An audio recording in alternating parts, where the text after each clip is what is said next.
மனித படைப்பில் வந்து மனிதனால் முடியாதது ஒன்றுமே இல்லை. அனைத்துமே மனிதனால் முடியுங்கிறத வந்து நமக்குள்ளே இருக்கிற அந்த பரபிரம்மம் வந்து மகான்கள் மூலமாகவும் நம்மளுடைய ஞானிகள் மூலமாகவும் குருமார்கள் மூலமாகவும் நமக்கு வந்து இறைத்தன்மையாகப்பட்டது. மனிதனுக்கே உரிய அத்தனை நல்ல விஷயங்களையும் கஷ்டமான விஷயங்களையும் எடுத்து நமக்கு விளக்கமாக கொடுக்கறதுக்கு அப்பப்போ, அதான் 5000 வருடத்துக்கு முன்னாடி வியாச முனிவர் பகவத்கீதையை கொடுத்தார் இல்லைங்களா, அந்த உணர்வு எக்காலகட்டத்திலும் நமக்கு இந்த மாதிரி மகான்கள் ஞானிகள் குருமார்கள் மூலமாக நமக்கு நிவர்த்தி பண்ணணும்னு அன்றைக்கே எழுதி வச்சிருக்கிறார்.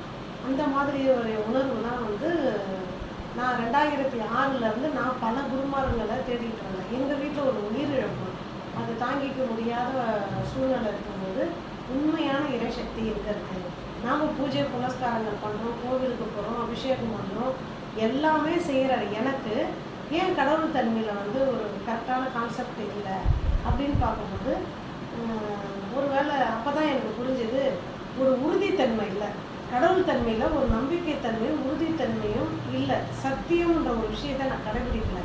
அப்படின்னும் போது தான் கடவுளுக்கு வந்து கவலைப்படாத இருப்பவரே கடவுளுக்கு பிரியமானவர்னு சொல்லிட்டு கீதையில் வந்து கிருஷ்ணர் சொன்னார். அதை வந்து அடிக்கடி வந்து நமக்கு குரு அவர் எப்பொழுதும் எவர் ஒருவர் எப்பொழுதும் எந்த கவலையும் இல்லாமல் இருக்கிறாரோ அவரே எனக்கு மிகவும் பிரியமானவர் அப்படின்னு கண்ணன் கீதையில் கூறியிருக்கிறார்.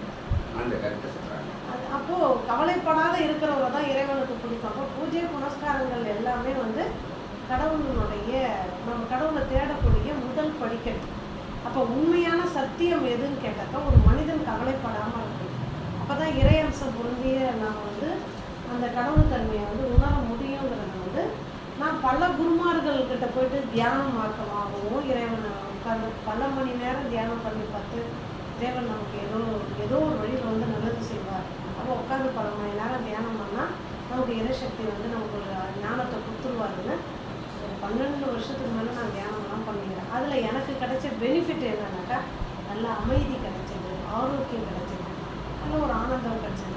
ஆனால் எனக்கே உரிய அந்த ஆத்ம ஞானம், அதாவது ஒரு புத்தி, மனசு வந்து பல விதங்களில் ஓடிக்கிட்டே இருக்கும். ஆனால் புத்திங்கிறது ஒரு செயல்படும். அந்த புத்தியை தான் வந்து நமக்குள்ள இருக்கிற ஜீவாத்மா சக்தியை வந்து நமக்கு உணர்த்தக்கூடிய ஒரு விஷயம் வந்து எனக்கு உணர்த்துனதே நமக்கு குரு வச்சுருக்கான ஐயா தான் எனக்கு அதனுடைய கான்செப்டை எடுத்து கொடுத்தார்.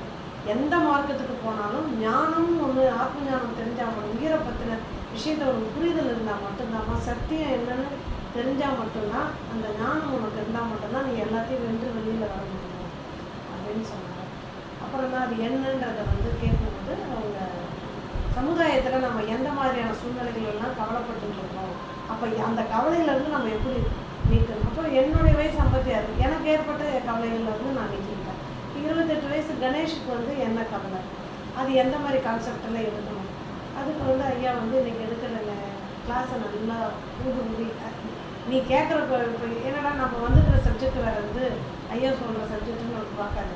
இப்போ அவங்க என்னெல்லாம் கொடுக்குறாரோ லாஸ்ட்டு வரலும் கவனிச்சுக்கிட்டே வாங்க. அதுக்கு நீங்கள் கேட்கக்கூடிய அத்தனை ஆன்சரும் கேள்வியாக வச்சுருப்பீங்களா, எல்லா ஆன்சருமே ஒன் பை ஒன்றா உங்களுக்கு பூர்த்தி அடைஞ்சிடும்.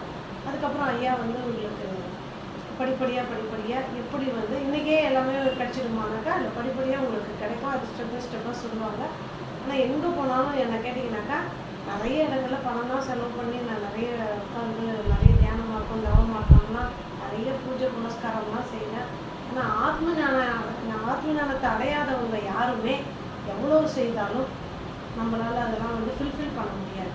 அதனால் ஆத்ம ஞானத்தை முதல்ல உணர்ந்துடுங்க. உணரக்கூடிய வழி சென்னையிலே இவ்வளோ அருகாமையிலே உங்களுக்கு அதிர்ஷ்டம்.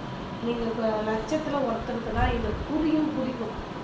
அப்போ உட்கார்ந்து அதாவது இப்படி ஒரு விஷயம் உங்களுக்கு கிடைக்கிறதே வந்து நீங்கள் முன்ஜென்ம பலன் தான் ஐயாவை நீங்கள் சந்திச்சுக்கணும். உண்மையாக நான் ரொம்ப 100% உண்மையாக சொல்கிறேன். ஏன் இதை கூட நீங்கள் வீடியோ எடுக்கிறீங்கன்னு கேட்டீங்க இல்லையா, இந்த வீடியோ ஒரே ஒருத்தராக இருந்தாலும் இந்த ஞானபீடத்தினுடைய ஐயா கொடுக்குற சேவை இந்த மாதிரி இளைஞர்களுக்கு எவ்வளோ பேர் இந்த உலகத்தில் கஷ்டப்பட்டு இருப்பாங்க. ஜெஸ்ஸாக எப்படி இந்த நம்ம வாழ்க்கையை வந்து என்னென்ன மாயையில் சிக்கின்னு இருக்கிறவங்களுக்கு நீ ஒரு எக்ஸாம்பிள். ஒரு 28 வயசு எஸ் மாம்பலத்துலேருந்து வந்த கணேஷ்ன்றவர் வந்து கவுன்சிலிங் எடுத்துட்டதுக்கப்புறம் இப்போது உங்ககிட்ட எடுக்கும்போது நாங்கள் வீடியோ எடுத்தோம் இல்லையா, நீ வந்து பலன் பெற்றதுக்கப்புறமும் உங்ககிட்ட ஒரு ரிசல்ட் வாங்கணும் இல்லையா, அத்தனை நிகழ்வுமே இங்கே 100% நல்லபடியாக தான் நடந்துட்டுருக்கு. இதுதான் இப்போ என்ன எடுத்திங்கனாக்கா என்னோடய லைஃப்பை வளர வச்சது ஐயா தான். அதனால தான் நான் பாண்டிச்சேரியிலேருந்து தாம்பரத்தில் தங்கி இங்கேருந்து வந்து உங்களுக்கு நான் எல்லா விதமான ஹெல்ப்பும் எல்லாருக்கும் ஒரு சேவையாக ஐயாவுக்கு செய்துருக்கிறேன். ஐயா உலக மக்களுக்கு ரொம்ப சேவை செய்துருக்கிறாங்க.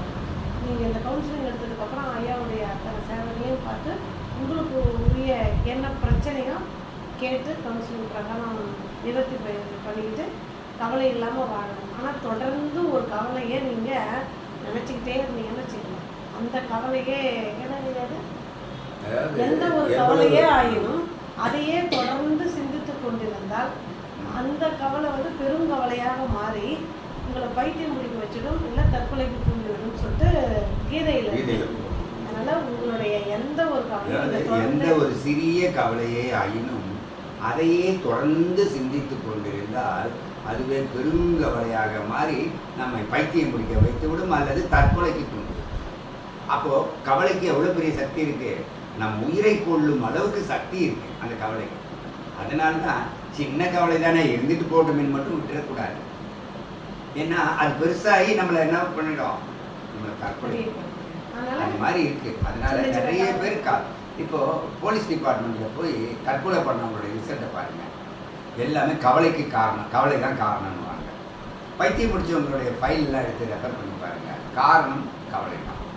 அப்போ கவலையை தொடரக்கூடாது அப்படிங்கிறத அம்மா சொல்லியிருக்காங்க. நேற்று கூட எங்கள் பொண்ணை பற்றி உங்கள்கிட்ட சொல்லலாம், 10 வயசுலேருந்து அவங்க தியானம் பண்ணுறாங்க. அப்போ தியானம் பண்ணி 10 வயசுலேருந்து பண்ணிட்டு வந்தாங்க. அவங்களுக்கு ஒரு ஞானம் கிடைச்சிருக்கணும் இல்லையா. அது வந்து அந்த மாதிரியான ஞானம் வந்து ஒரு சிலருக்கு டக்குன்னு கிடைச்சிடும், கிடைக்காம போனாலும் போகும். அப்போது புரியுதல, அந்த உட்காந்து இருந்து தியானம் பண்ண பண்ண பண்ண பண்ண நமக்கு வந்து அது ஒரு மார்க்கம் தான். ஆனால் அதை தெளிவுபடுத்துறதுக்குன்னு ஒரு கரெக்டான குரு வேணும் இல்லையா. அந்த குரு வந்து உங்களுக்கு கிடைச்சிருக்கிறார். அதுவும் வந்து ஒரு தியானம் பண்ணி கிடைக்கக்கூடாது. அந்த பகவத்கீதையே 17 வருடம் படித்து அதுக்கப்புறம் அதை உணர்ந்து அவங்க குருக்கிட்ட ஆசீர்வாதம் வாங்கிக்கிட்டு நமக்கு சேவையை கொடுக்குறாரு. நீங்கள் பலன் பெறணுங்கிறது தான் என்னோட நோக்கம்.